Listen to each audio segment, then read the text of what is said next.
Pensemos en algo que parece imposible: desmantelar una dictadura usando sus propias leyes, sin romper nada, transformándolo todo desde dentro. Pues bueno, eso es exactamente lo que pasó en España en los años 70. Y hoy vamos a desgranar cómo se hizo esa increíble jugada maestra. Todo empieza aquí, en noviembre de 1975. Con la muerte de Francisco Franco se cierra un capítulo de casi 40 años. El país entero contiene la respiración, y la pregunta que flota en el aire es: ¿y ahora qué? Y aquí está el meollo de la cuestión. No se trataba de una revolución, ni de una ruptura violenta, sino de algo mucho más sutil, más complejo, una transformación desde las entrañas del sistema. ¿Cómo se puede desmontar un régimen utilizando sus propias herramientas legales? Para entender el tamaño del desafío, primero hay que ver cómo estaba todo montado. La famosa frase era que Franco lo había dejado todo atado y bien atado, para que nada cambiase. Sobre el papel, de verdad, parecía una fortaleza inexpugnable. Si miramos la cronología, se ve clarísimo. El sistema estaba diseñado para que todo siguiera igual. En el 69, Juan Carlos es nombrado sucesor y jura lealtad. Luego llega el shock del asesinato de Carrero Blanco, pero el sistema aguanta. Y en el 75, al ser proclamado rey, vuelve a jurar fidelidad a esas mismas leyes. Parecía que no había ni una sola grieta. Y ojo que este juramento no era una tontería, ¿eh? Era un compromiso público, en toda regla ante las Cortes del régimen. Así que cualquier intento de cambio, por pequeño que fuera, se iba a dar de bruces contra este muro. Pero entonces llega el giro de guión. La solución no fue romper la baraja, sino usar una de las propias reglas del juego para cambiarlas todas. La primera pieza clave que mueve el rey es nombrar a Adolfo Suárez. Y aquí está la astucia. No elige a un revolucionario, para nada. Elige a un hombre del sistema. Su misión, que parecía casi suicida, era convencer a las élites del régimen de que la única salida era la democracia. Y este fue el instrumento, la ley, para la reforma política. Es que la paradoja es buenísima. Era, formalmente, la octava ley fundamental del reino, pero su contenido era dinamita pura para el sistema, pura orfebrería jurídica. ¿Y cómo funcionaba? Pues era, básicamente, un botón de autodestrucción legal. Primero, el poder, la soberanía, vuelve al pueblo. Segundo, se crean unas cortes nuevas, elegidas democráticamente. Y tercero, y esto es la clave de bóveda de todo, a esas nuevas cortes se les da permiso para redactar una constitución. Es decir, se transfería la legitimidad del viejo sistema al nuevo. Y aquí llega el momento más alucinante de todo el proceso. ¿Qué pasó cuando esta ley se votó en las Cortes franquistas? Pues esto, 425 votos a favor, solo 59 en contra. Es que es increíble. Las mismas Cortes del régimen votaron a favor de su propia disolución, uno de los momentos más extraordinarios de la historia política, sin duda.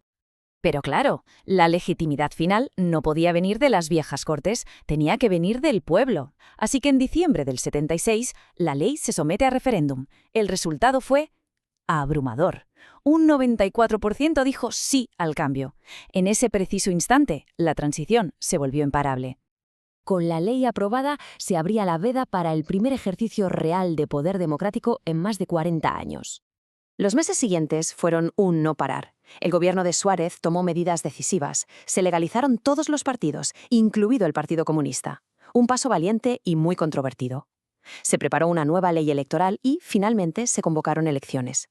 España se preparaba, por fin, para votar en libertad. Y este es el nuevo mapa político que salió de las urnas.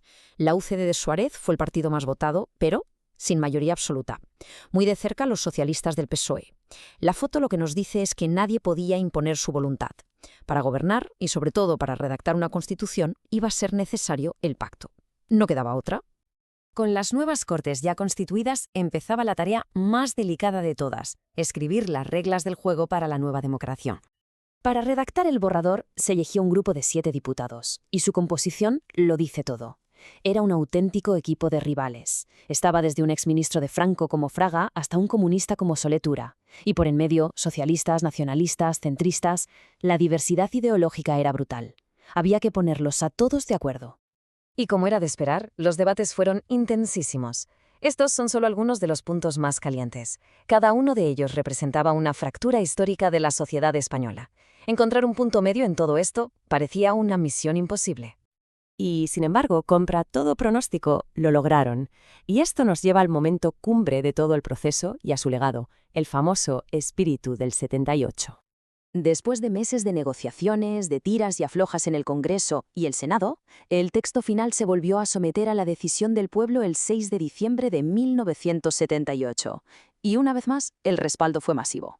Casi un 88% de los votantes le dio el visto bueno a la nueva Constitución. Unos días más tarde, el rey la sancionó, se publicó en el Boletín Oficial del Estado y entró en vigor. En ese momento nacía formalmente la España democrática moderna. Y esto es lo que hace que el proceso español sea tan especial. No se eligió el camino de la ruptura, que podría haber llevado al caos, sino el de la reforma pactada. Se transformó el sistema desde dentro, garantizando que las instituciones siguieran funcionando. Un modelo de transición pacífica que la verdad se estudiaría en todo el mundo. Y todo esto fue posible gracias a lo que se conoce como el espíritu del 78, que no es una ideología, es más bien un método. La idea de que para construir un marco de convivencia para todos es necesario que todos cedan en algo. Se basó en el consenso, en renunciar a las posturas más extremas para lograr un bien común. El resultado fue una constitución de síntesis, un marco muy amplio donde casi todo el mundo tenía cabida. Y esto nos deja con una reflexión final. Todo aquel proceso se basó en la capacidad de llegar a acuerdos entre gente que tenía visiones del mundo completamente opuestas. La pregunta que sigue resonando hoy es: ¿qué queda de ese espíritu de consenso?